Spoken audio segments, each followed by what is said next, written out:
Continuamos hablando sobre concepto de variables y vamos a introducir el concepto de tipo de datos. Bien, y en JavaScript tenemos dos tipos de datos. Hoy vamos a ver los tipos de datos primitivos, que son aquellos a los que se accede directamente, digamos, al valor, ¿sí? En una variable. Entonces, tenemos datos primitivos string, number, booleanos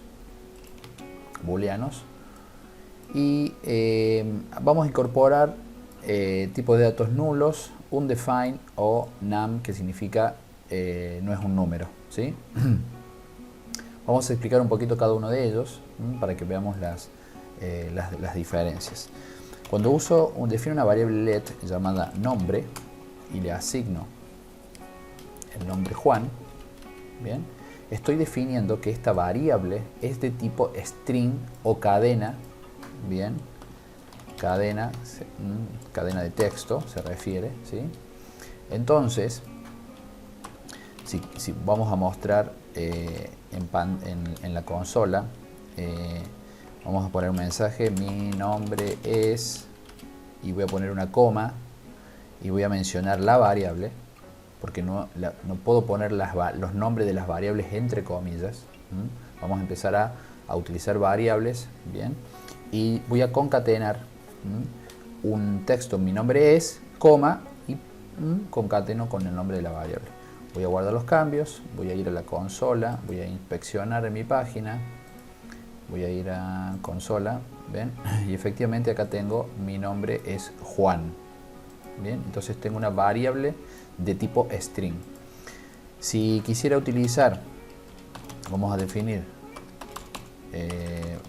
una variable edad, 35, y vamos a usar un console log para mostrar mi edad es, y acá vamos a poner la variable edad. Voy a guardar los cambios y fíjense en que ahora este 35 no es de tipo cadena de texto, sino que es numérico. ¿Por qué? Porque no la coloco entre comillas. Si yo colocara este 35 entre comillas, voy a guardar los cambios, fíjense en que ahora me muestra el 35 también en la consola, pero es de tipo texto, no es de tipo number.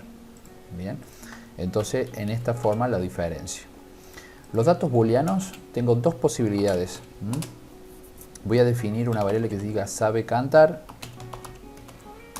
y le voy a poner true, que sería verdadero, y la otra posibilidad sería que sea false. Bien, ok, entonces vamos a poner true, que es verdadero.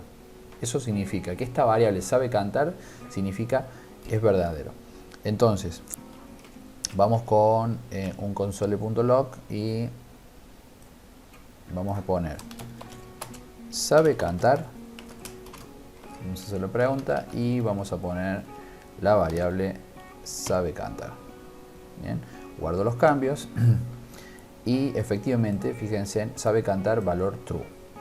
Bien, perfecto. Ahora, cuando hablamos de valores nulos, ¿qué significa nulo? Significa que está vacío, que no tiene nada, está vacío la variable. Entonces vamos a definir una variable let llamada número y le vamos a decir que es null. Vamos a poner la consola y directamente vamos a poner la variable número. Vamos a mostrar esta variable, guardo los cambios y fíjense en que efectivamente esta variable almacena el dato nulo, vacío. Entonces cada vez que yo vea la definición de una variable como nulo es porque está vacío. Ahora, hay un tipo de dato undefined. ¿Qué significa? Vamos a definir una variable let llamada, vamos a ponerle apellido.